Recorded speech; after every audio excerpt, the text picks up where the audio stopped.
time for another list of mods. A nice hodgepodge of old ones coming back, including a major one a lot of us were wanting to return, and a few new mods on the scene that might be mainstays for future playthroughs. So without further ado, sit back, relax, as I go over a handful of worthwhile modded fun. Let's just get the big one out of the way. Zombieland 1.6. That's right, the classic zombie survival mod has finally made its return ever since Anomaly. The original mod creator didn't see a point in having the mod out, given Anomaly has their own version of undead. I disagree with this sentiment strongly. Anomaly's ghouls and shamblers are a cool undead. Don't get me wrong, but that's not like Zombieland's version of undead, being numerous but not the most tanky, made for surviving the zombie outbreak far more fun. Plus the risk of zombie infection, working on making cures, the multiple undead variants to make just holding up in a base not a simple process, makes this mod a certified classic. It's great to see it back. Now, word of warning, this mod is still being worked on to iron out all the issues. There is a lot of code that needs to be tweaked and stuff to be added, so if you have issues and errors, go to the current modder Luis's Discord, as it's easier to deal with errors there. They have a very good community, and they are very, very helpful at answering questions. On the subject of Anomaly, you are gonna collect a lot of nasty twisted meat. Of course, for any normal colony, this stuff is practically worthless, beyond chemical fuel or emergency food before you eat Greg from accounting. However, if you have the unfortunate food anomalous meals mod, you can turn all that crud into a 4-star dining experience. Seriously, the food on display is, well, okay, it might not look as good, but each meal provides good food eating buffs, no twisted meat debuffs, and varying qualities of health buffs. Stuff like a Siger Royale, which is basically a burger with psychite leaves for lettuce, gives a fine meal moodlet and improves eating speed for a couple of days along with psychite tea effects. Yeah, want RP being the restaurant owner from hell without being yelled at by Gordon Ramsay? Then download this mod. Still, on Anomaly, one of the biggest frustrations with some people were how Odyssey and Anomaly don't really play nice. Not anymore. The DLC Collaboration Void Universe mod not only fixes some of the issues, but even adds their own stuff to further add to both DLCs. Yes. First things first, all Anomaly raids and events can happen in space, meaning you can have an infestation of flesh that hates, John Carpenter's The Metal Thing, and yes, even the cube, right there in space. The monolith also will follow you without needing any acceptance, meaning yes, you now have Lovecraftian horrors in space, which, to be fair, was always the case. Yeah. So, what are some of the new additions? Well, we got 2 new obelisks, the Thorn and Ripped, to be worried about if they show up. Harbinger trees can act as a way to terraform planets by feeding it carcasses. It creates air and soil around it. Guess even eldritch trees need to breathe. The new entity autopsy table provides a faster way to get research points by dissecting entity corpses. You can learn from them and gain research. Do note that rotten and desiccated corpses can't teach anything. You can't learn anything from a dirt mush pile. Plenty of Anomaly-themed gravship parts, from void field extenders to be a void-themed grav extender, biomutation terraformers that provide air and heat in a radius around it, using biofright as a fuel source. You can install a single void thruster to not only boost how far you go, but also reduce fuel costs. Flesh fuel tanks provide fuel each day by processing its own internal meat supply. Comes in normal size that can only be found from flesh husks in Anomaly-themed areas, or bigger by doing a flesh sealing ritual on a flesh nucleus. Keep in mind, if the thing breaks, you got a fleshy abomination running amok. The rituals are also pretty cool, from revealing Odyssey quests for you to cooling your engines to get another takeoff that can go even further, refreshing local landmarks and fixing gravship launch ruins. Yes, I love that last one. Oh, and the personal favorite, you can turn the golden cube into the golden canary, a temporary animal that makes everyone happy.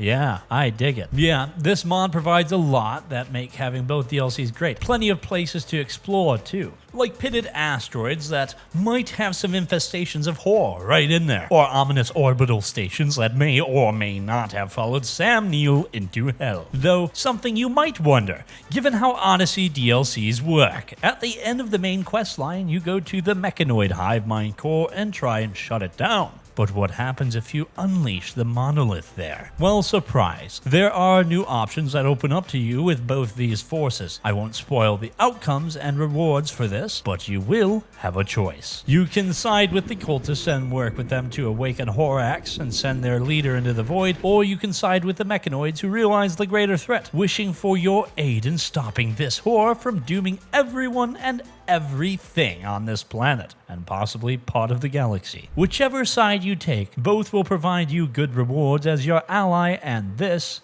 feels like a legit awesome way to combine both DLCs, ending into a new ending. The duo working on this mod have said they are working on bug fixes and new features, which as of writing include anomaly ruins, landmarks on land to discover more biofreight and other goods, so good work on this mod to say the least. For something down to earth, well, crash to earth, the Gravship Crashes mod, a mod that provides you a way to obtain gravship parts in a somewhat organic way. After all, accidents happen up in the air, of course they gonna crash. Use it to get parts, organs from defenders, or hey, free furniture. Not gonna judge you for what you use this mod for. Now, if you can't afford some fancy gravship, you make a shuttle. If you can't even afford that, you want this mod. Junk shuttles. Yeah, as you can see, this is a shuttle that is made of junk. And the handyman's secret weapon, duct tape. Yeah, this is for a very early game, when you just got into machining. It's cheap, simple to use, and hopefully won't burst halfway to your destination, dooming the poor schmuck you convinced to get in it. So remember, women don't find you handsome. They should at least find you handy.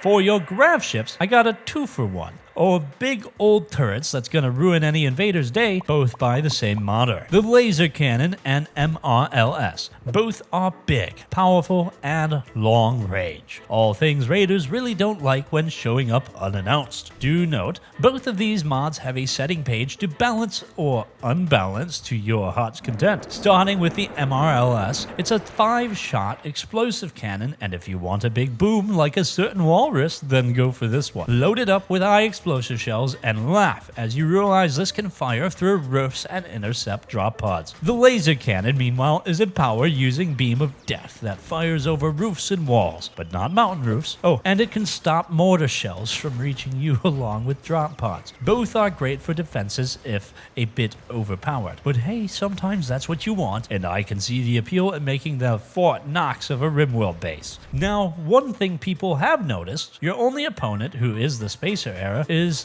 the royalty. Some people love fighting them, but others don't. But for those who want a bit more variety in their opponents, Ferret's Simple Spacers is here for you. It provides you a Spacer faction that can be a good challenge for any late game modded colony. As a bonus, the faction has compatibility with other Spacer tech mods, like the Vanilla Expanded mod, Det Visors, Spacer Arsenal, and yes, Combat Extended, because someone is always going to ask. You always ask. Know what? Ask away. Comments are good for the YouTube algorithm. We like them. Since we are on the subject of spacer tech, it's funny you got a belt that provides a technological shield that can stop kinetic energy to keep your pawn safe, but not for your animals? The Animal Shield Belt rectifies this mistake by providing, well, animal shield belts. It's the mod name. It's in the mod name. As an animal lover, I now have a duty to equip all my good boys and girls with belts to keep them safe from crossfires, or to let my warg army suddenly become more terrifying. Yeah, both is good. It's the return of the crypto bionics. Yeah, for lack of better terms, this is one cool bionics mod taking the icy Viking style of the vanilla expanded crypto Viking items. These mods will enhance your pawns to be ready for the cold. All the bionics do act as good side grades to normal bionics, providing a general buff to normal stats, temperature tolerance, and incoming damage reduction. However, the exchange is a slower speed as the crypto fluids now flowing through your pawn's body will slow them down. Still, I consider it a worthwhile thing, especially with some of the added abilities you can get, like breathing out ice breath, built-in jump packs, and forming ice walls. Nice to have this one make a return. The Ice Viking playthrough is a go. So something that came up in Odyssey is that a lot of people have a lot of cybersecurity that is unprotected. That's why they should have gone with our sponsor, NordVPN. No, I'm kidding.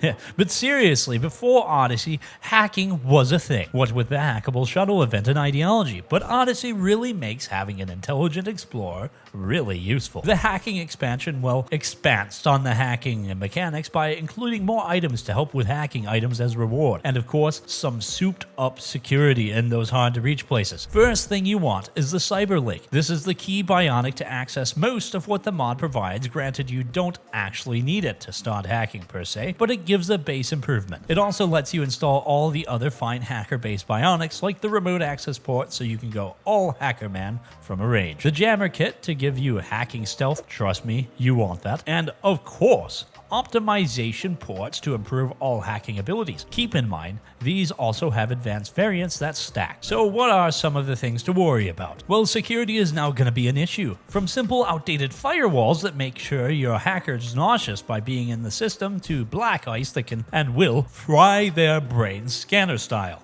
You want to be careful. Though the rewards are worth it, because now you can hack mechanoids and turrets from afar. Though this is for disabling, not control. Still useful though. Remember, the bigger the target, the bigger the tougher the security. Though if this was all that mod provided, I'd say that's cool. But the coolest device out of this mod has to be the Cyberpod. A device that your hacker can stay inside and hack from afar. Even comes with linkables to help with the task. Get a grav ship, keep them in there, and defend the place while they work their magic in the comfort of their pod. This, on top of multiple one-use items and even hackerman abilities, means you can have a pawn not just at research, but being the guy to say, I'm in, during any grav ship heist. Highly recommended mod for any Odyssey playthrough, and I'm sure more stuff and surprises will be added into in the future. So, from the future to the past. Medieval Overhaul. Well, Medieval Overhaul Hornet keeping. In Medieval Overhaul, you might notice Death Stingers, big annoying bugs who has the attitude of the Grinch with a shotgun. Pretty much a useless nuisance beyond letting raiders deal with them and maybe collecting their honey if the coast is clear. Now with this add-on, you can destroy the hives to harvest the larvae to make apiaries and collect your own honey. Granted, in real life, hornets don't make honey. Here they can, so you can have a supply of extra food. A way to make mead, and the reason why this mod is here.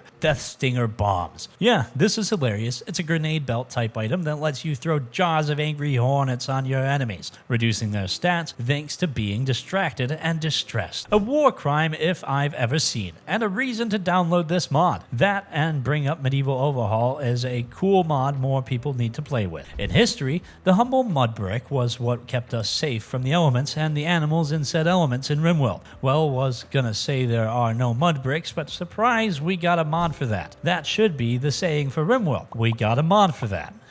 Yes, we do got a mod for that, most of the time. This expanded brickwork lets you make mud bricks. It's simple to make bricks. Just have your pawns collect mud and sand at a mud pit to form into the wet brick. From there, you put them in the baking spot or baking frame, wait, and boom, mud bricks. They aren't the strongest material, but for early game playthroughs where you need every resource at your disposal, this is a good early stone brick type. Though if that was all there was, I might not mention this, but surprise, it has support with the mod, Epoch Pottery mod, and the Outland Core mod. No compatibility with Medieval Overhaul though, keep that one in mind. Still great for tribal playthroughs and the like. If you are still in the ancient era, why not try nomadic cots? If in space you got grav ships, on the ground you got giant cots to carry your stuff. This is a real cool mod using the map vehicle mod framework to allow you the ability to have vehicles that have map tiles on them. The work of modders stuns me sometimes. So as you can see, you can have your nomadic adventures with any medieval mobile or manners. Yes. I feel like there should be Let's Plays with this. I'll make a note for that later. Of course, if you are planning to play in times where food on the table wasn't always a guarantee, perhaps Famine food is a good supporting mod. This mod provides multiple food options that can help keep your pawns alive, albeit not happy. Ascetics won't mind this food, but everyone else will. At least they all give the full status effect, but reduces their movement and work speed from the bloated feeling from the heavy meal. My bad. No, they're not eating heavy metal, I promise. As a bonus, if you have Medieval Overhaul, you have more food options. The base mod provides 6 items. Beaver gruel, which is made by mixing wood dust, a new ingredient made out of wood, along with milk to make something somewhat edible. Leather stew, which has you boil some leather to chew and munch on. Yum. It's like eating your own boots. Rock tails. It's just a boiled rock. Really do not want to know what it feels like going in and out of me. Then there is black bile, which is a mush comprising a rotten human corpse. Okay, now what? Give me a rocktail. I'd rather eat the rock. I feel like if you must fall back on that, you might have bigger problems to worry about. At least the moss mush, which is a moss-made item, and the peasant slosh of Vegas and hay feel more viable. I wouldn't want to live off them, but it beats rotten corpses. Even I have some standards. If you got medieval overhaul, you can utilize fats from butchering animals to make spare food, so a good support mod for medieval overhaul playthroughs. Now for something a bit more silly. Uranium beavers. Yeah, they are exactly what you think they are. Beavers infused with the power of uranium. They can be farmed for uranium directly from them, or just deconstruct their beaver dams that have uranium built right into them. Before you ask, yes, their bites are in fact toxic, so maybe don't make these beavers angry. On that note, anyone remember that old show? Number 16 isn't a mod, it's just me asking you to like and subscribe if you're enjoying the video so far. Thanks in advance. Maybe leave a comment for the algorithm. We love you all. Next up. So we haven't talked about a race mod. Why not? The BM race Doberkin race for your next playthrough. As the name implied, killer K9 colonists for you, hopefully not crazy or corrupt. So what does this mod provide for you? Well, K9 Doberkin xenotypes who act as great soldiers. It's in their DNA. They are natural soldiers who will be perfect for fights, never having social or aggressive mental breaks, no food poisoning, and quick sleep. As a bonus, they nuzzle. They are lovers and get a mood buff wearing a collar. Guess that makes sense. Doggo's gonna doggo, even if they are wearing armor that reminds me of Jinro. There are also alpha variants who are even stronger than the baseline, coming with better sight and combat skills, and even an empowering howl ability to buff that body. So what's the catch? Well, aside from social and combat, Doberkin aren't predisposed to civilian work. You couldn't have a Doberkin artist or gardener, but maybe look for someone else. Now, if the mod only provided this, I'd include it, but this is a black market 420. This guy knows how to make sweet looking arms and armor, inspired by the works of Cyberpunk and Kerberos Saga. The weapons and armor your pawn can equip are stylish and deadly. This on top of a new faction to get the research machine and parts, not to mention like the sweet new shuttle for your job. This mod has it all. Heck, even new start with 3 Doberkin who crash landed like normal. Keep an eye out on this one. I bet by the time this video comes out, there will be a bit more fun toys to play around with and to war crime with. Of course, if you want to go full mercenary, you need quests, but sometimes you don't want to wait. Get the mission board and select what you want. It's that simple.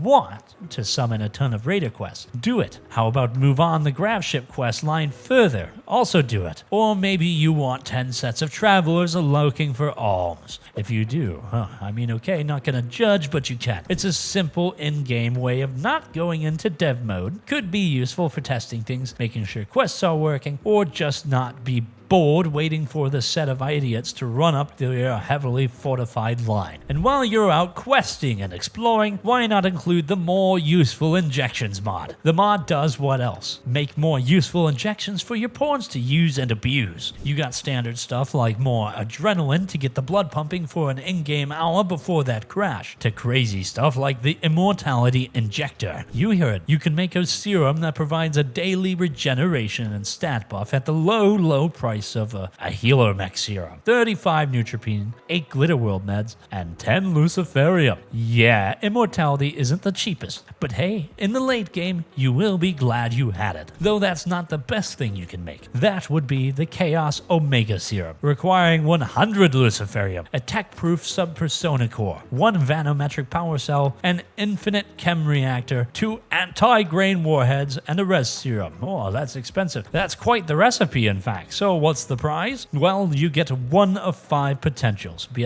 it practically invulnerable to damage as the Immortal, an Artificer whose work speed and quality is buffed, the Singularity whose research potentials are only matched by their powerful psychic potential, then there is the World Breaker, a boost to speed and intense boost to melee damage, and speed means your opponents will feel like they got hit by a truck, driven by a truck. Finally, the Gunstorm. Better accuracy and shooting and aiming spread means your opponents will have a bullet as the last thing on their minds. Each one of these can turn an endgame colonist into a god colonist, plus makes for a good goal to explore to collect everything to make these. Finally, we have cheat beds. Yeah, it's an obvious cheat mod, but come on, it's the perfect bed. It's cheap at one resource of whatever you make it out of. Looks good and makes pawns happy to be in that room with it. Heals pawns practically instantly. Helps doctors with their surgeries so no more mess ups. Hopefully, and most importantly of all, instant sleep. Hop in, hop out, and get back to work.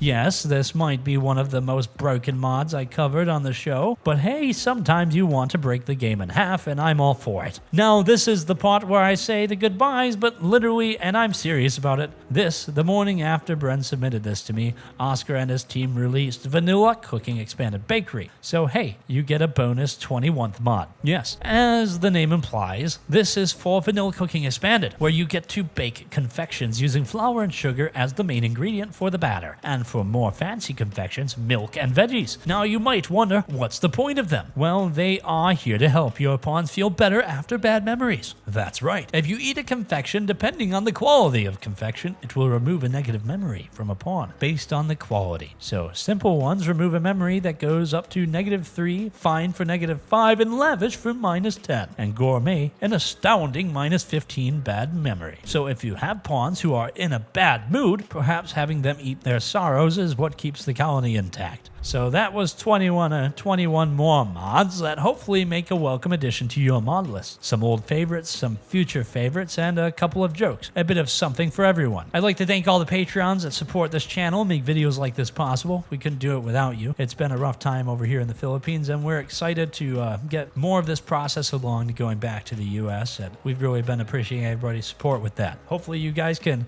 like this video, hit that subscribe button, leave some comments for the algorithm, maybe join our Discord, and I will see you guys in the next one.